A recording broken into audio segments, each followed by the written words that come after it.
Everyone, welcome back to my channel মামা and রিদাংশী। আজ আমি একটি রেসিপি শেয়ার করব, নিরামিষ পনির। প্রথমে আমি পনিরগুলোকে চৌকো করে কেটে লবণ আর কর্নফ্লাওয়ার দিয়ে মেখে নিচ্ছি।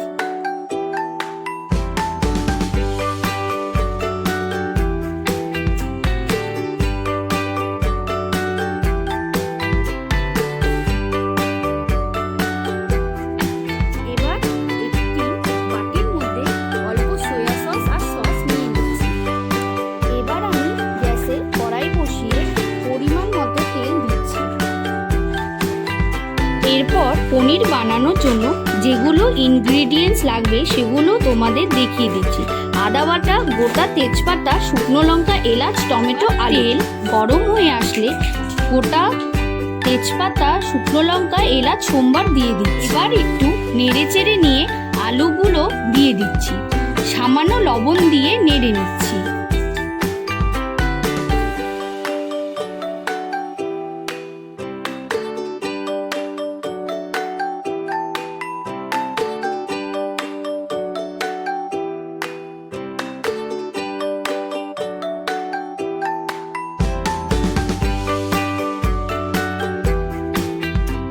আলুগুলো লাল করে ভেজে আমি একটি প্লেটে তুলে নিচ্ছি।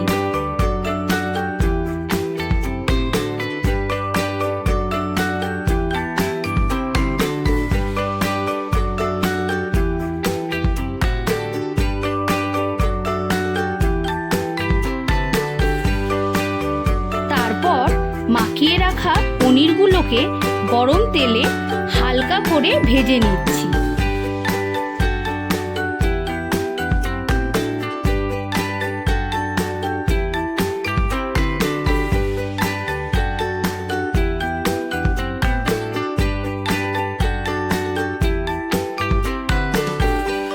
তারপর একটি প্লেটে তুলে নিলাম। তারপর গরম তেলে আদা বাটা আর টমেটো দিয়ে দিচ্ছি। তারপর ভালো করে নেড়েচেড়ে নিচ্ছি।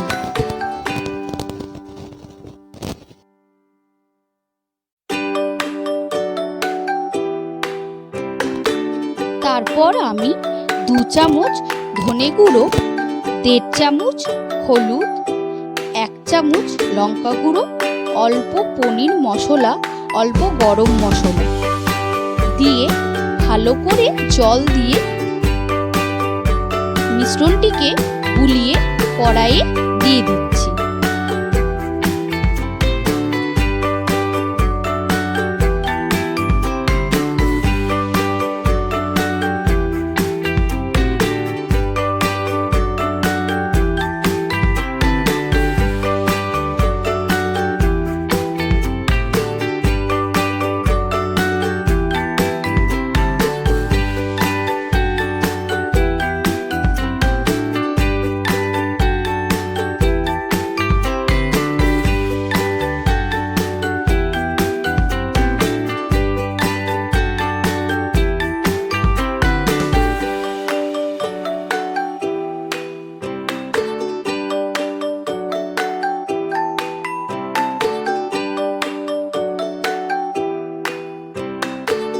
এবার সমস্ত মিশ্রণটিকে ভালো করে টমেটোর সঙ্গে গুলিয়ে নিচ্ছি। তারপর আমি ভেজে রাখা আলুগুলো এর মধ্যে দিয়ে দিলাম।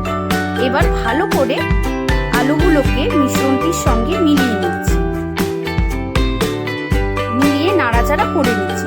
এবার সয়া সস আর সস ঢেলে দিচ্ছি, দিয়ে আবারও একটু নেড়ে চেড়ে নিচ্ছি। এবার সামান্য কর্নফ্লাওয়ার আর দুধের মিশ্রণটিকে গুলিয়ে আমি কড়াইয়ের মধ্যে ঢেলে দিচ্ছি। এবার ভালো করে সবগুলোকে নেড়ে চেড়ে নিচ্ছি।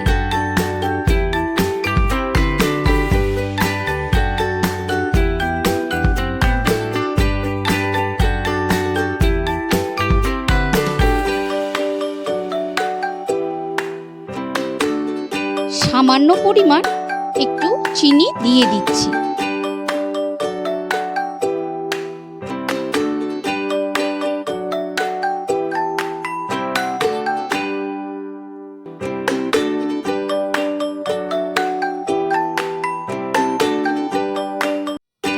এবার ভেজে রাখা পনিরগুলোকে কড়াইয়ের মধ্যে দিয়ে দিচ্ছি। তারপর সামান্য জল দিয়ে ভালো করে পনিরটাকে আলুর সঙ্গে নেড়ে নিচ্ছি। ভালো করে নাড়াচাড়া করে একসঙ্গে মিলিয়ে নিচ্ছি। এবার যখন হয়ে গেল তখন আমি সামান্য কসুরি মেথি ছিটিয়ে তৈরি হয়ে গেছে নিরামিষ পনিরের সবজি।